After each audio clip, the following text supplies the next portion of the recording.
Hi, I'm Kathy Johnson. Welcome to Town Talk. I have with me today Margaret Beeman, professional horsewoman and author of The Better Deal, and Safety is the Key to Training. We're going to talk about horses today, and we're going to talk about true horsemanship. And as I've told my audience, and on TV and on YouTube, this will be a weekly show covering horsemanship, and we call it true horsemanship. Take it away, Margaret. Well, thank you, Kathy, for having us all back, all us boomer cowgirls, as we. Yes, the boomer cowgirls. That's right. That phrase seems to have been brought up, and I'm actually very proud to be a part of the boomer cowgirls. I really am. And I appreciate you having us back, and I appreciate all our guests coming back. We have Lois back, Dee is back, and we have a new guest today, Beth. And she's a professional horsewoman in her own right. She's not just a horse owner. She's made her living with horses for well over 30 years. She's the president of the Carriage Operators of North America. And the reason we had Beth today is because we're going to introduce a little bit of a different discipline of horsemanship.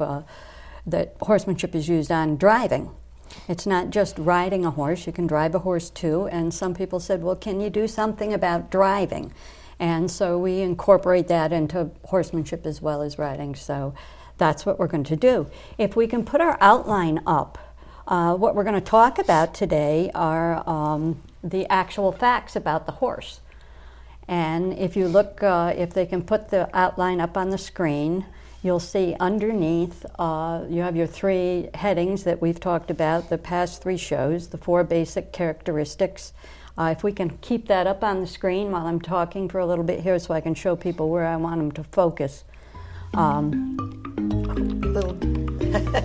Little technical difficulty here. Well, it's fun though, isn't it? Yeah, it is. All right, so we'll have an interim. There we are. What we're going to talk about is the actual facts about the horse, which is one of the things that I separate out. When people are working with their horses, I tell them, if you look at this outline when you're working with your horse and you run into any kind of trouble, you're going to find what the problem is on that outline.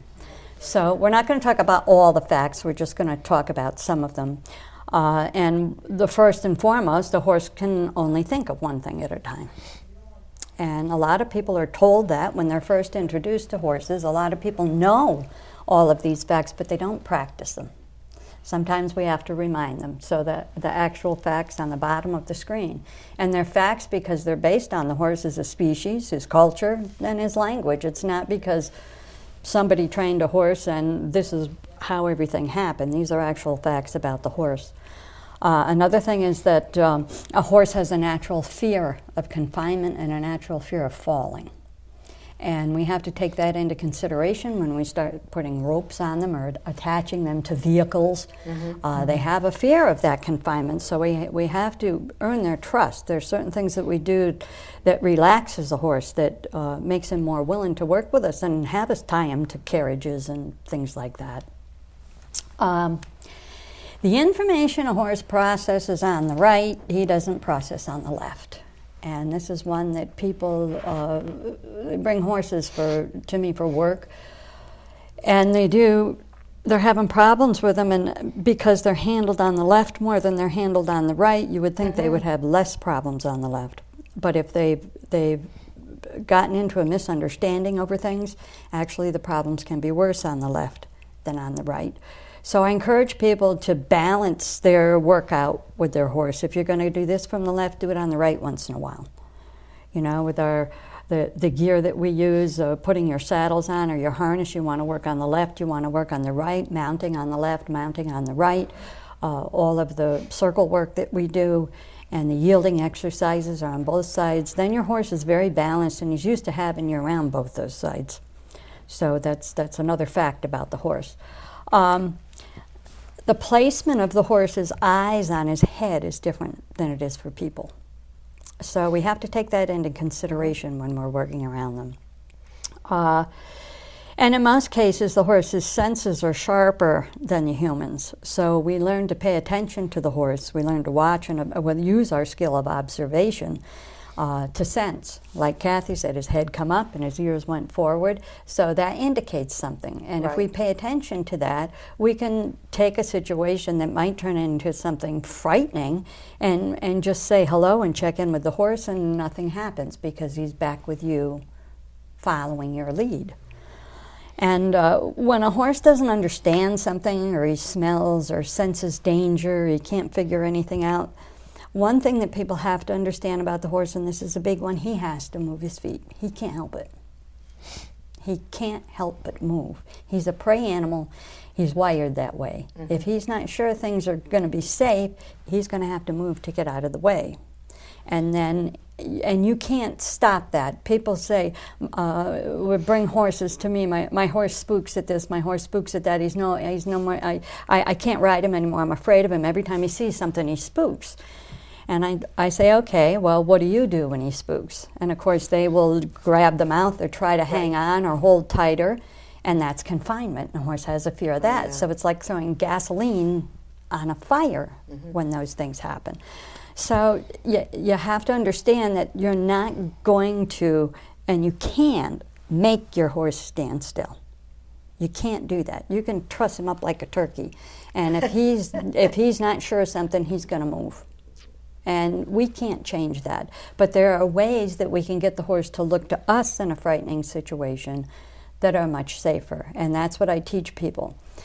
And when they look at me cross-eyed when I say things like that, it would be as if, Kathy, if I said to you, you know what, Kathy, if you work with me for 90 days, I guarantee you'll never, ever be afraid of anything again in your life. And I would laugh. That's right. That's a lie. That's unrealistic. Yeah. You can't stop your horse from spooking or shying. You just can't. He's a horse, he's going to do it, but what you can do is you can teach him how to handle his fear and who to look to you when he's afraid for direction and what to do. And that's a biggie with most people I work with, is the fear thing. And the other thing is that, I'll just do one more fact here because we have an awful lot of material to cover today. A horse is a social creature. He's a herd animal. It's in his nature to get along. So a lot of phrases and stories that come with a horse really aren't true. The horse is really trying to understand you. He's really trying to get along with you. And if he doesn't, he can't help but try to get away from you or get rid of you. So again, it's never the horse's fault. It's always it's always the person's fault. So I think what we're going to begin with today is with Lois. Pardon me for reading my script here. I've got an awful lot going on. I want to make sure I keep it in order. So if we can put some slides up about Lois's horse. This is Lois's horse, Annie. And here she is in the indoor.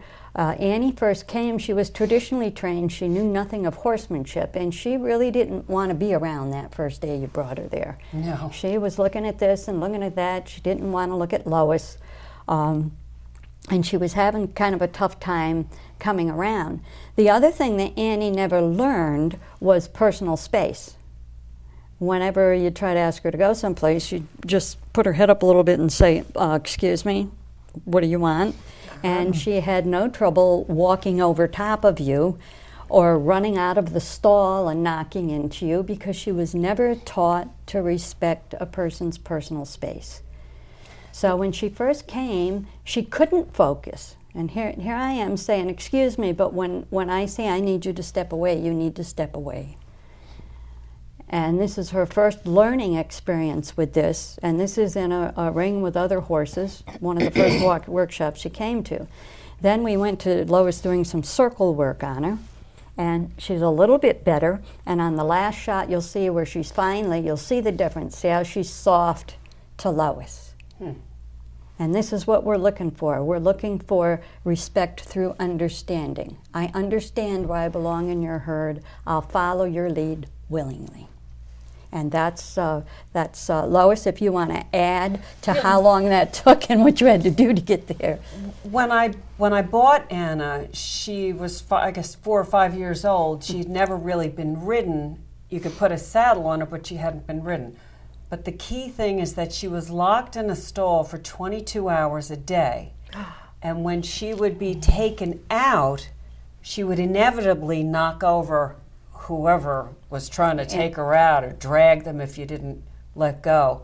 And I thought that once I brought, and the person, Lynn, who I brought her from, told me that this is what she did. It wasn't undisclosed. And I decided, well, that's not going to be a problem, because in my setup, I have 3 stalls and they're open to a paddock 24 hours a day. So they can go in and out. So they can go in and out. And I just figured, oh, that'll be fine.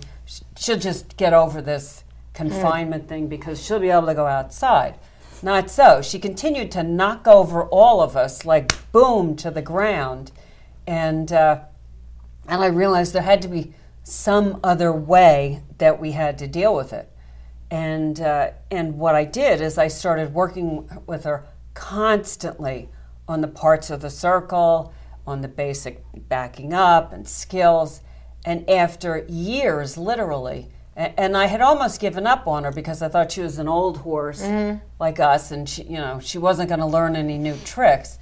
And she proved me wrong. And when Cynthia started to ride her, I realized, wow, because then I could observe somebody else doing it, that you can teach an old dog new tricks. Right.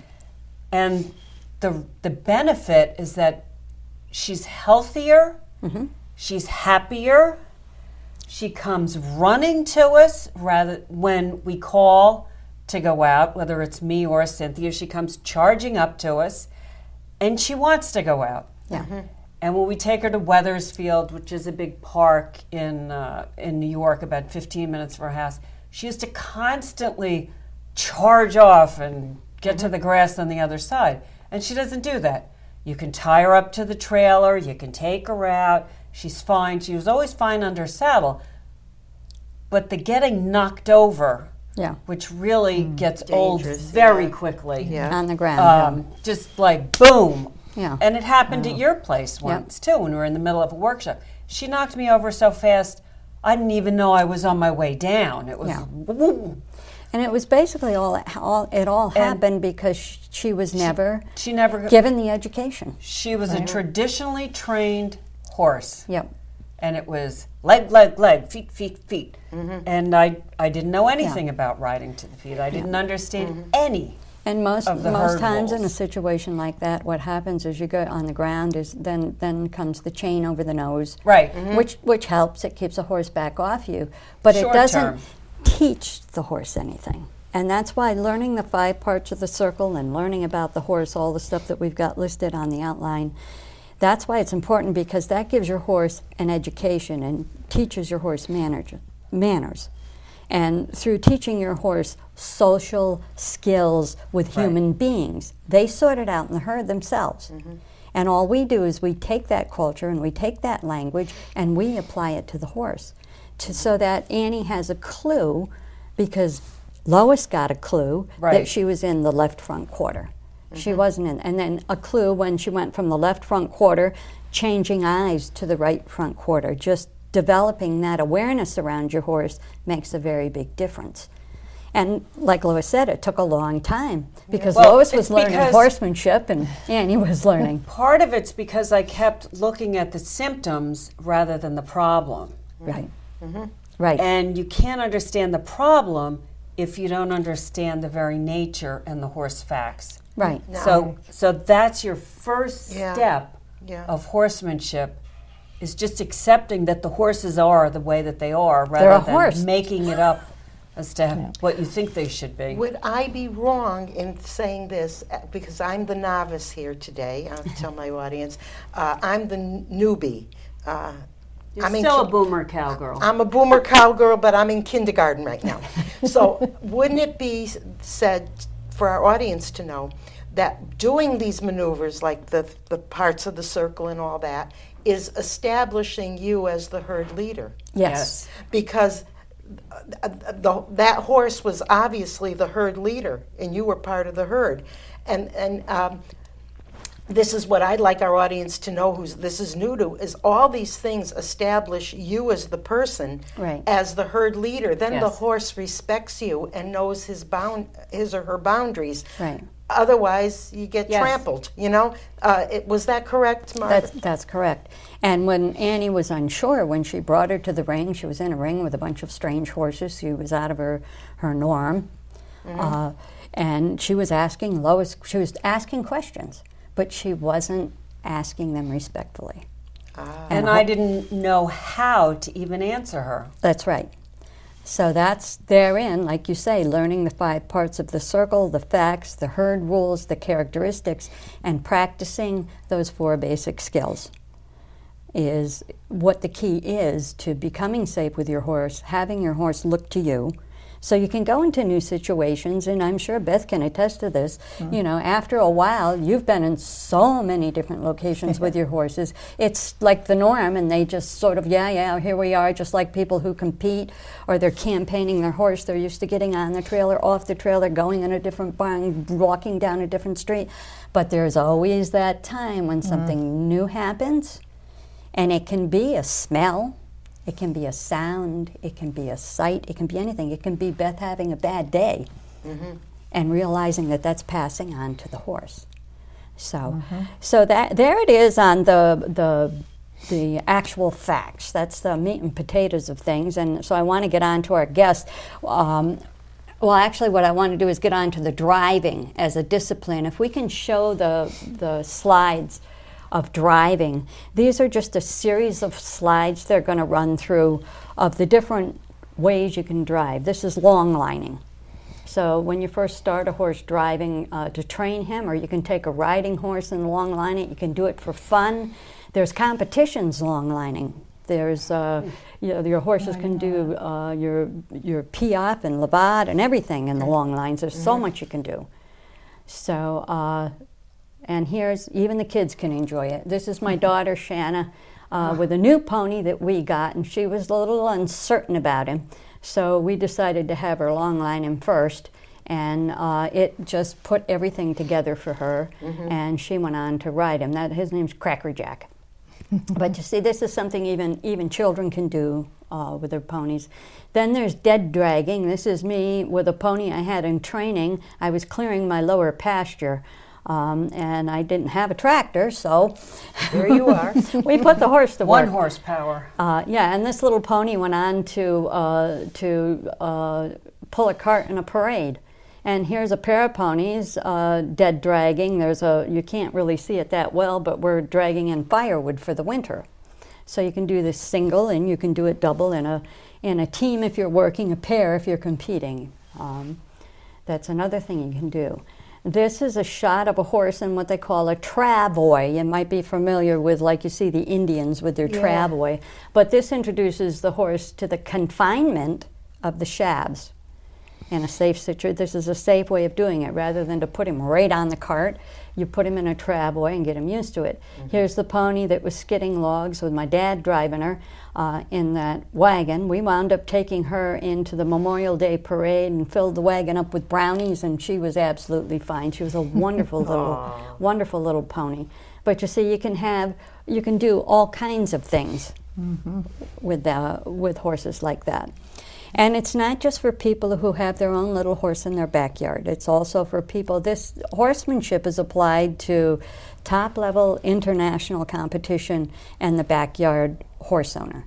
That's the diversity of what you do with horses. If you apply this, which is basically respect for the horse and his species, you can go a long way. So we have another set of slides. Up there we are. I knew that one was coming up. This is going for a sleigh ride. Oh, how nice. So you can go for a sleigh ride in the yeah. wintertime. This is Dorothy with her horse Anki taking a sleigh ride with the dog. See the dog alongside there. Everybody, the whole family goes. So there's a lot of fun things. We have another set of slides. This is Scott Monroe and his horse Shadow, and that's me sitting in the tire. This is a 3-year-old Morgan that wound up competing internationally, and this is his initial training into the driving world, dead dragging with me on the tire.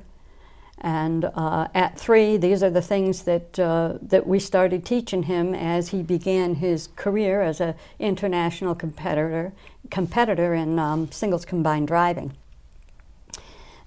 This is a shot of me climbing out of the cart onto his back and then back again, because in this competition, if the groom's feet touch the ground, you get penalized. So if I had to fix something, I had to be able to get up there and fix it without my feet touching the ground. So I said to Scott, he said, "What are you doing?" And I said, "Well, I'm going to practice this now so he knows it's okay. If I have to climb up there and fix something or tighten something up, I don't have to get my feet on the ground, and the horse is going to be all right with that." So this is part of his training. So what kind of a carriage is that, Margaret? That's a Meadowbrook cart. That's a Meadowbrook cart. And here we are in the cones competition as we go down the road. And then this horse was known for his speed and agility in the marathon. We were tops in the marathon, more so than the dressage. We were top marathon, then cones, and then the dressage. And this is in Italy at an international competition. So all of those things that we did just made this horse so solid. We could be traveling like this. In Canada, we were galloping into a hazard and took the first turn, lost a tire. And all we did was, I said, "Scott, we lost a tire." Scott said, "Horse shadow," and he stopped him, and both of us got out and undid him and got him out of there with no faulty roll whatsoever. So all of this horsemanship training comes in handy no matter what you're going to do with your horse. And this is just an introduction to, not only can ride your horse, you can drive it.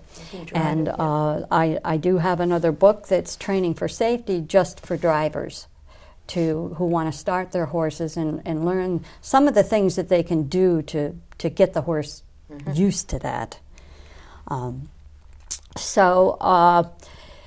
We'll move on from the driving and we'll get on to our guest here. We're going to make Dee go first. So if we can put up the slides of Dee. I had to chuckle at this one because Dee's first love. I said, when I contacted Dee, I said, "I want some pictures. What's your first?" Oh, Dee. Do you have a little toy horse there? My first introduction to horses, and it never left me. Oh, a little stuffed horse. Oh my. Yes. So as you can see, Dee started pretty early. So funny. Yeah, horses may have left me for a while after that, but they came back into my life, and they were always in my heart. Exactly. It was meant to be. And then there's a slide of Dee's early years. Oh. Well, I guess we forgot These are the that older one. years. The next. there we she go. is. Well, Yeah, I'm this looks probably- like teenager. Yeah, 20s. it's probably 12 or 13. Oh, 12 or 13. 12 or 13 there, yeah. We used to go up to my grandmother's up in Massachusetts. She lived next to a 40-acre farm, and they had a ton of horses. And my aunts and I would go, we would grab a horse, throw a bridle on, and off we'd go. Mostly bareback. That day I happened to be in a my saddle, gosh. but You happen to have a saddle on. yeah, mostly bareback, and we had a blast. And for those in our listening audience, back then we weren't told that we had to wear helmets. A lot of us Right. didn't wear them. I Yeah, still have that's trouble right. today remembering to put mine on. And can we continue with the slides? There we go. Now that's a little bit different flavor. Yes, Oh, that's yes, beautiful. that's Pumpkin flavor. Our team, Ben and Jerry. We would do the pumpkin patch at Jones's Tree Farm, which was great fun. We also did the Christmas trees at Jones's. We've lost these two guys. They were an amazing team. Started out a little rough, but they blossomed into quite the team. Yeah, that's good. And is What that kind are they? Belgians, Yeah. They're big halflingers. Yeah. big halfling. Lots of times the halflingers are called a 18.2 small. and 18.3. Now, Oh, is wow. that what we have for D? Is there any more slides for D that we have there? And this is now. This Which- is now. This is my Jasper, and through the Authentic Horsemanship, working with Margaret, my confidence level built up so much. I was able to make myself go out and get a trailer, so that I could trailer my Jasper up to Margaret's and do lessons up there. I audited her classes for some time first. Yeah. And then I It was brought a Jasper. little over a year, I think, Yes. you audited. Yeah. Yes, and As you kept saying, you've got to get a trailer, you've got to get a trailer. I'm like, I'm scared. 'Cause I've never pulled a trailer Yeah. before, and but I did. I went out and I bought one, and Yep. And now you even have you have a young horse that you're bringing along. yeah, my little Gypsy Yep. Vanner, Joey. Yeah, he's going to be 2 in May, and I'm going to be starting to long line because my intention is to drive him. I'm looking to get a little Meadowbrook cart and Yeah. maybe do some driving in town. Yeah, and that's when I was raised, I was 3rd-generation horseman. We always, I don't know if it was with you too, we always drove the horses before we rode them. In traditional training, you always drove them, even if it was just long lining. Sometimes you went all the way and put them in a travoy and hooked them in a cart before you got on Well, them. you know, Margaret, when I was raising my yearling, a appendix registered quarter horse, I didn't know your methods or anything, but I had a lot of books, and I did get a surcincle, and we did long line, and you know, first I put the training bit in, and then we did the long lining and everything, so that by the time I got on his back when he was 4 years old, it was very uneventful. Yeah. Except one thing I learned was, and I read it in the book, that when a horse carries a rider, and you will correct me if I'm wrong, I Okay. know. When a horse carries a rider for the first time, he's balancing, and he might take a few steps like he's drunk a little bit. And sure enough, that's what he did. He staggered a little this way, staggered a little, just 2 times around, and then we went. But I did feel that little hesitation there. You do, and we were always taught when we first did that, either when we first put to something that we were going to drag, or when we first got on the horse's back, and I can clearly remember my father saying this, step at a time. Okay, now let's just take a couple steps, and then we'd stop, and then we'd take a couple steps, and then we'd stop, get them used to it, and then go ahead and carry on. That's right. Have you ever started a horse to drive yourself, or were your other horses? Ben and Jerry, they Yeah. came as, they used to work at an Amish farm. Okay. They did the manure fields and So they were already trained when you got them. Yes. Yeah, this is her first. That's So why. this yeah. is your They- first Yeah. of teaching yourself. yes. So that'll be Yes. interesting to see how she does. Dee is not afraid of hard work. No, I know that. Because I said to her, "Are you really sure you want a baby now?" "Yeah, I really like this horse, Margaret." I said, "Okay, you're in for a lot of work. That's okay. I'm Lot. fine with all Yep. the work." Yeah, I did, and she did try to talk me out of it. Yeah. And I see that Beth is taking this all in, and she's the professional driver here. I mean, this is her specialty. Yep. Yes. How's this going?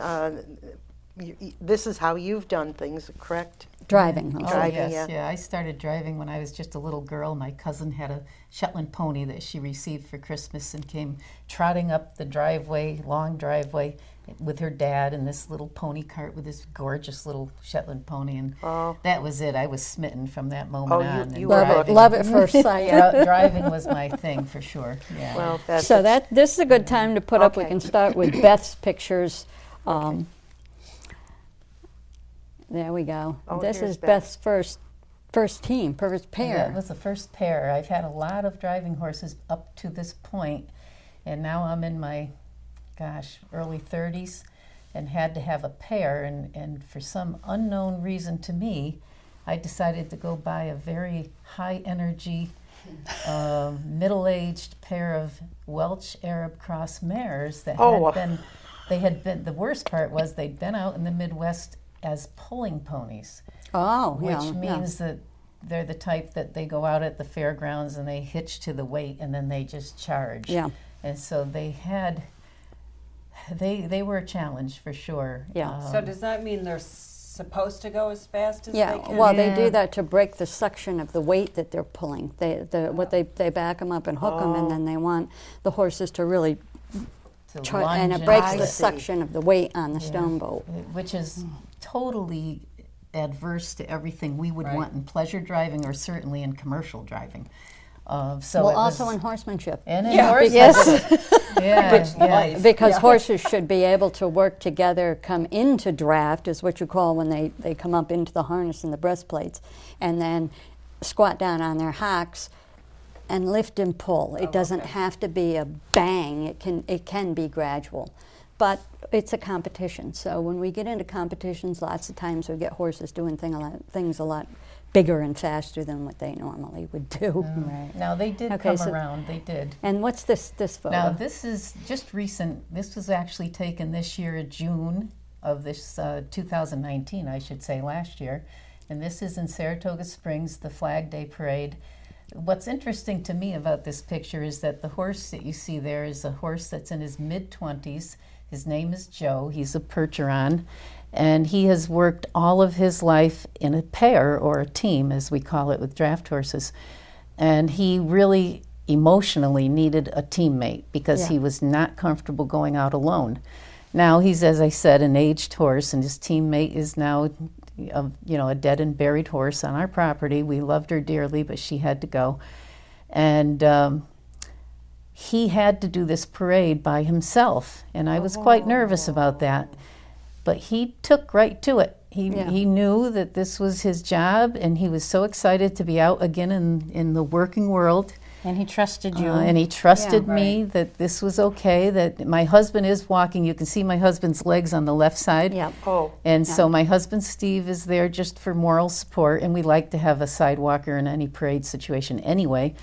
And so if Joe did feel a little bit intimidated, he could check in, but there was no intimidation in this horse. Yeah. Directly in front of us were the reenactors shooting off their loud guns. Yep. oh. Wow. He didn't care. He was all about, let's go do this parade. So it worked out beautifully. But I found that that's a perfect example of a horse needing to trust his Can we put the shot handler. up of the, we've got one of a fire truck there. Oh, yes, yeah. Did you have to train them? I wasn't, Deal with the I have trained. gunfire? No, there's no real training for gunfire. They can more or less be somewhat desensitized to it, but if a horse, I have found, in my experience, if they really don't like gunfire, you're not going to convince them they like it. Okay. You might be able to soften the impact a little bit by putting in cotton balls in their ears, There but we then are. they This can't is- hear your voice. This is another pair of yours, This right? is a Another pair of team. Percherons that we had years ago. This was taken at the Norfolk, Connecticut 250th anniversary parade. And we were working with the fire department, and we thought we'd turn our wagonette into a ladder truck. But the reason I sent this picture along to Margaret is that it shows a good example of these horses trusting the fact that I'm telling them this is okay. We can go stand into this loud, crowded mess of people, and you're going to be fine. And you can stand here patiently and wait while we load and unload and whatnot. many people don't understand the danger because it is a horse. There are horses that are very well trained that trust their owners, but anything can happen in a crowd like this. Oh, yes. And you really do want your horse to listen to you if something does happen and they are startled. They're able to listen to you. And what is the weight on these horses? Oh, they probably weigh about 1,600 pounds apiece, yeah. So coming at So you in a that was crowd. the same carriage, though, that you had before in the other Actually, that picture? was the same was the same- carriage, Oh, yeah, okay. yeah. Yeah. Doctored up a little Yeah, bit. we just dressed it up to look like an old antique ladder truck.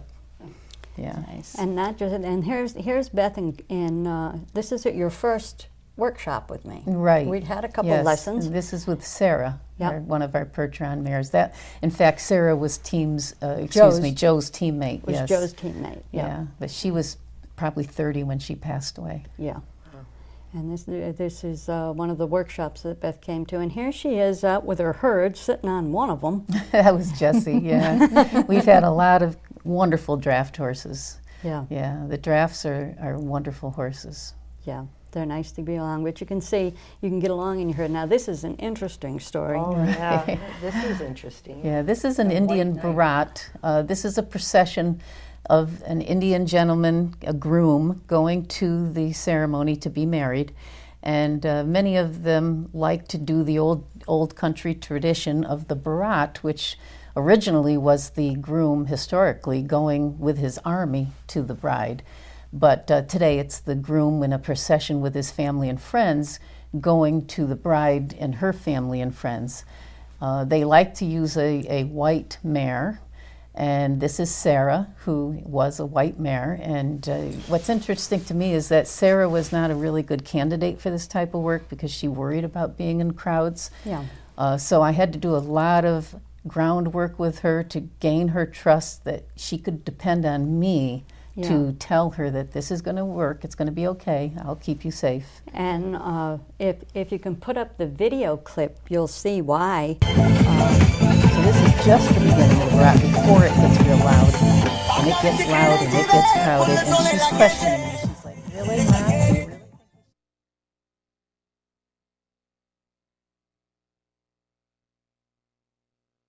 That's the groom. Does he know how to ride? Or No. Most, Yeah. I think we've done, gosh, hundreds of these over the years, and I would say that maybe one or two had actually had any experience in riding. Usually they've Oh, had look at no the clue. hands waving and Yeah. jumping. And Oh, yeah, and it gets much more intense and much louder, very loud. Lots of loud music and lots of hooting and hollering, and yeah. it's a lot of fun, and So- it's beautiful to see.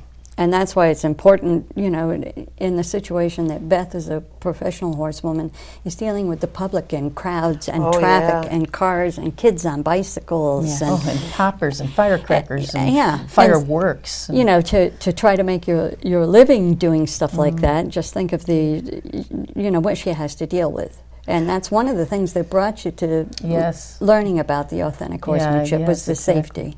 Yeah, I needed to have a better understanding of how to interact with my horses so they could trust me and I could trust them. Right.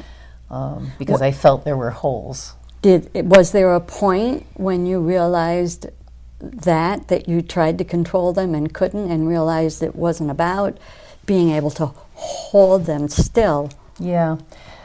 I think it was more a natural evolution. It wasn't like I came from any particular moment and said, oh my gosh, this has to change. It wasn't that way at all. It's just that as the natural horsemanship movement began in our culture, Right.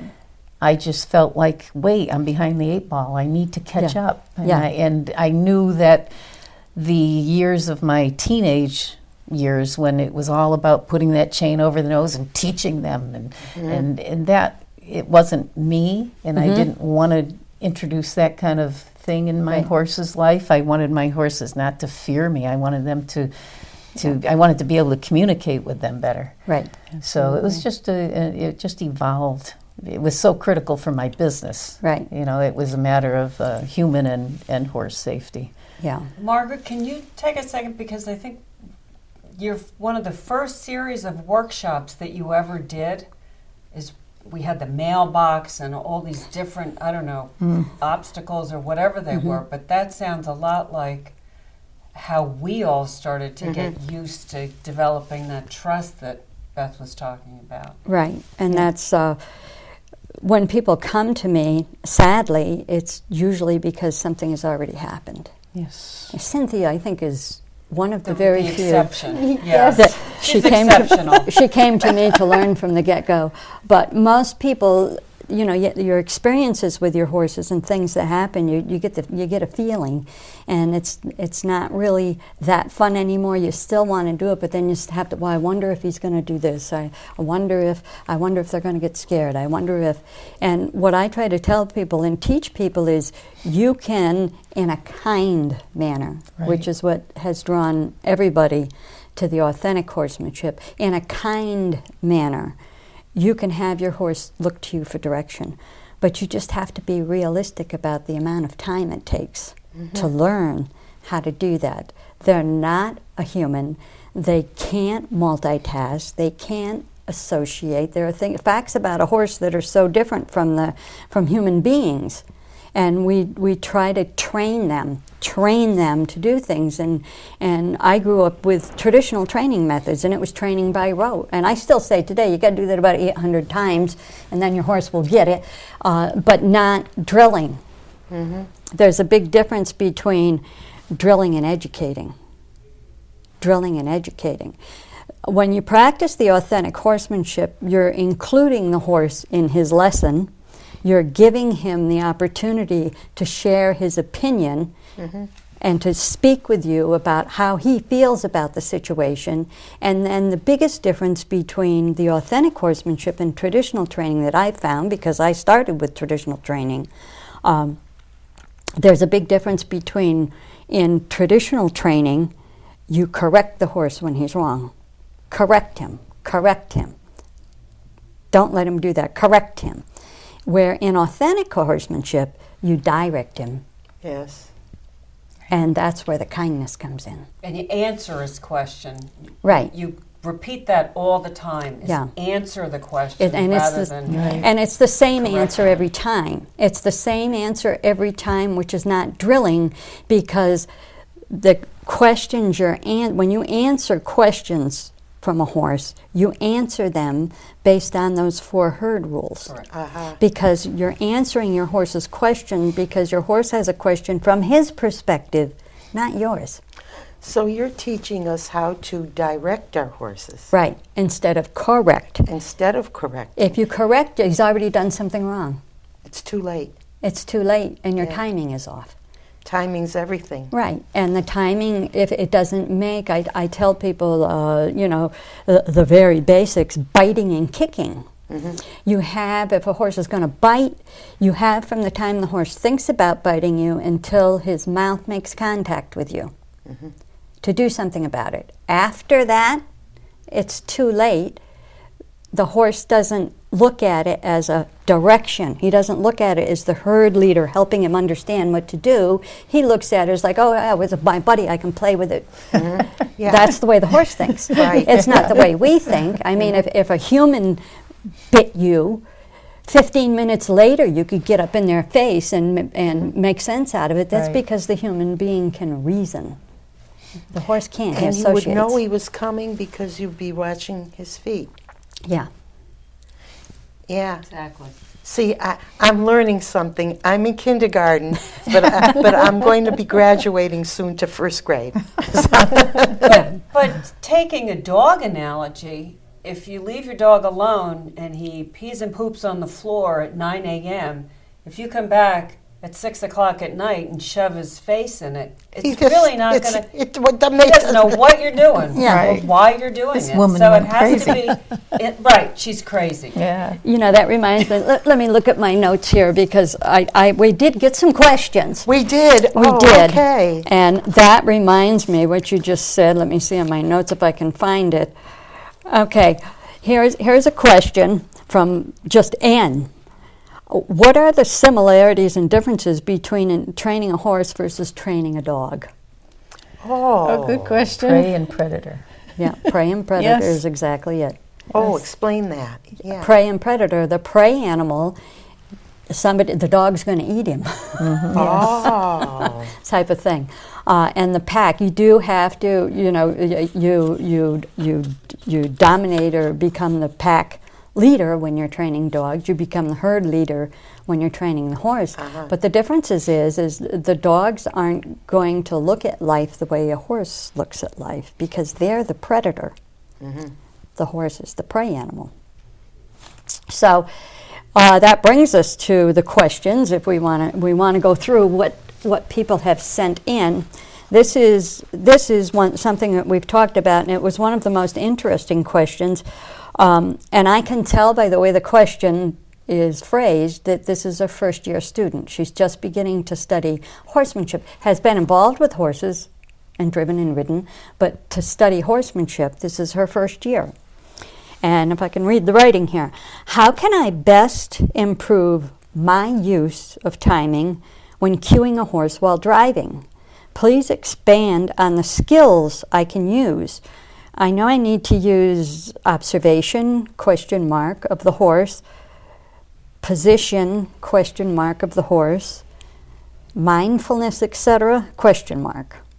Okay, so the question again is, how can I best improve my use of timing when cueing a horse while driving? And I understand that it's a first-year student. because she's asking how to improve her timing, and you improve your timing. Actually, is a skill. It's feel, timing, and balance. But timing isn't what you work on to improve your timing, if that makes sense. Okay. I this want is to improve, interesting. and I know you'll have questions about this too. It's like, did I do it too soon? Did I not do it soon enough? That's It's right. a question, right? So your timing will improve when you work on your other skills. Oh, the ground. And she was on the right track. Okay, she was on the right track because her question said observation, question mark, position, question mark. The third skill is communication, and the fourth one is emotional intelligence. So if you work on those 4 skills, your timing can't really help but improve. Does that make sense? Yeah. Yeah. Yes. When she mentions timing, Margaret, does she mean as she's driving, how does she know when it's time to direct the horse in some way or improve? I'm not sure. I think maybe what's happened, because I know who she's working with, and we break it down very simply, learning things like the 2-second rule, and learning the difference between the horsemanship and riding or driving. It's a skill as opposed to the sport. Okay, and your 2-second rule is preparing your horse to do something. In other words, if you're driving your horse, rather than to just turn it, you might want to give a little half halt as a hello, get ready before. And then you don't take the horse by surprise, and the horse doesn't brace in defense of itself because it's not sure what will happen. And those are things that have to be practiced. Those are things that have to be repeated over and over and over. Your timing of your cue, also your timing of your release. Well, and that was what I was learning also. If it's already too late, if you didn't do it as you saw it coming. Right. Like When the horse tries. when he that's right. I would say that, or what you demonstrated when you want the horse to move toward you, you can hold pressure, and as soon as he doesn't want that pressure, as soon as he releases, you release, and now he learns from that timing that the release, he did the right thing. Right. But it has to be timed like that. I'm told we have the 10-minute mark now, so Okay. it's good we're going through the questions. It's good we're Margaret. going through the questions. Okay. But you can see where it's just obvious to me by reading this that she's a first-year student. I'm just looking at my notes. Excuse me for looking at this. I had so please. much information. Your horse will understand you much better and be more willing to follow your direction, and you'll feel a whole lot safer. Yeah. So if you want to improve your timing of your cues, and most people that have come to me that have had riding lessons or driving lessons, that's what you talk about is cues, right? You don't talk about, let's get your horse ready and then cue. And that's that 2-second difference in studying horsemanship as opposed to learning how to ride or drive. It's all in the preparation, in saying and using that which is a fact about a horse. It takes 2 seconds for that message to get in there and process. So they can't, I guess you'd call it like we can banter back and forth. If you do that with a horse, you got to slow down just a little bit. And you can make it look like banter, and you can make it look effortless if you match your horse. If you're considerate enough and respectful enough to realize they can't move and think and process as fast as we can, and they also can't multitask. They can think of one thing at a time. Yes, I remember the part where you get acknowledgement. You tell the horse you're going to do something. Right. And we just talked about this in some of my future lessons, where you take your leg off the horse, and he knows that that's the cue that your leg is going to go on the horse. Right. And I run into that with a lot of hunter-jumper. I had a young hunter-jumper gal come to me. Her horse just wouldn't go. So she put spurs on, and the spurs worked for a little bit, and then the horse just didn't want to go forward. And seeing this horse going, it was probably 8 or 9 months worth of training and watching what this girl was going through. And she came to me and she said, Margaret, I don't know what's the matter. I don't know what's the matter with Molly. She just won't, you know. And so I said, okay, let's bring her up for a lesson. So we brought her up for a lesson, and she got on her and started walking around. And this young woman could win every equitation class she ever entered. She looked absolutely perfect on a horse. So I walked a little closer, then I started walking alongside her. And what I saw was that she had her leg on her horse. She had pressure and leg on her horse. And then I saw the leg going like this as she was walking, and the spur. But the horse wasn't stepping up or giving her anything. So I stopped her. And I said, Mary, take your feet out of your stirrups and don't put your leg on your horse at all. I said, when you're ready you want her to walk from a standstill, pick up your reins and let her know something's coming. Tilt your pelvis forward, put your hand forward. If she doesn't walk, give her a little go with your legs. Just bring your legs out and give her a little bump like that. And she did. And I said, once you give her that bump, don't put your leg back on her. Balance on your seat bone. Don't touch, just let your leg hang and see what happens. And Molly took 1, 2, 3, 4, and then she started walking. Well, that's a problem when I rode in a few little horse shows years ago, that you always wanted to look like your leg was in the right place, and your leg it's a tendency for the position. Right. Your leg is there all the time. But when you're thinking about your position, okay, and I know you can attest to this because you've seen it before too, you're not thinking about what you're riding, you're not thinking about your horse. No. You know? You're all thinking about being Yourself. perfect. And if yourself. you think about You're selfie-centered. you think about the language we use with horses is pressure and release. Okay, so here she is sitting on her horse with pressure, and she wants her to go, and the horse tries to go, and the pressure doesn't go away. But if she would bring her leg out, 101, 102, and then take the leg off, the horse would be free to move. Yeah. So and I explained it to her, you're not giving her any release of pressure by leaving your leg on her all the time. It never goes away no matter what she tries to do. You have to release. You have to, so that's why she put the spurs on, and from the spurs it goes to a crop. And how many of you have been on or seen the old school horses? All you got to do is bring the crop out and they know, right? Oh, yeah. But they're still gripping on that horse. They're hanging onto the horse with their legs. They've got pressure on their horse. And the horse, the language you use is pressure and release. And if that pressure never goes away, how is that horse going to learn which one? Well, that's right. That's the reward. I see we have 5 minutes now, Margaret. Okay. So we'll fit into a time where you can give your email address or where to reach you for these questions, but we still have some time. Yeah. But that's really the difference when you start to go from being a traditional trainer type of person into a real Into the horsemanship, into the skill that's required. Right. I'm sorry, but it's a skill that's required in order to bring a horse along in his training safely and humanely. It pays to learn this stuff. It really does pay to learn this stuff, no matter what you're going to do. If you're going to compete internationally or you got a horse in the backyard, it's, just come to grips with it's a different species. And it's how you earn his respect. Exactly. Right. And vice versa.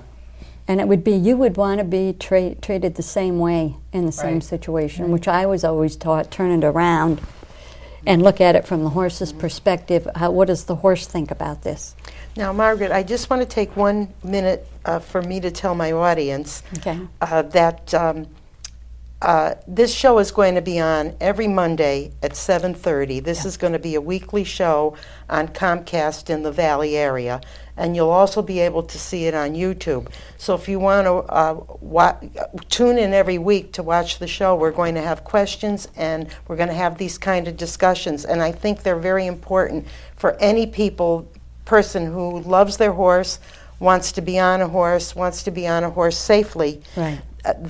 That this is going to unfold into a very interesting program, and I'm going to give it back to you now, Margaret. But I just wanted to make sure that they knew that this show was a weekly show, Monday nights at 7:30. Right. And all- I would just like to add on top of that, that I think it's even more important for children, and especially young girls, to understand Dan. the principles behind horsemanship as they apply well, the it skills spills to over. life. It spills Because over. it's about leadership training. Right. Yes, right. it is. Self-confidence building. Yes. True. And building character, which is how Yeah. you want to be judged. We have 1 minute, Go Margaret, ahead. to tell how to get a Okay. hold of you. All right, if they can put the contact information up on the screen, you can reach me there. My email is there. It's on my website, and we're already getting questions in. Please feel free to email me your questions if you'd like one of the questions addressed on the show.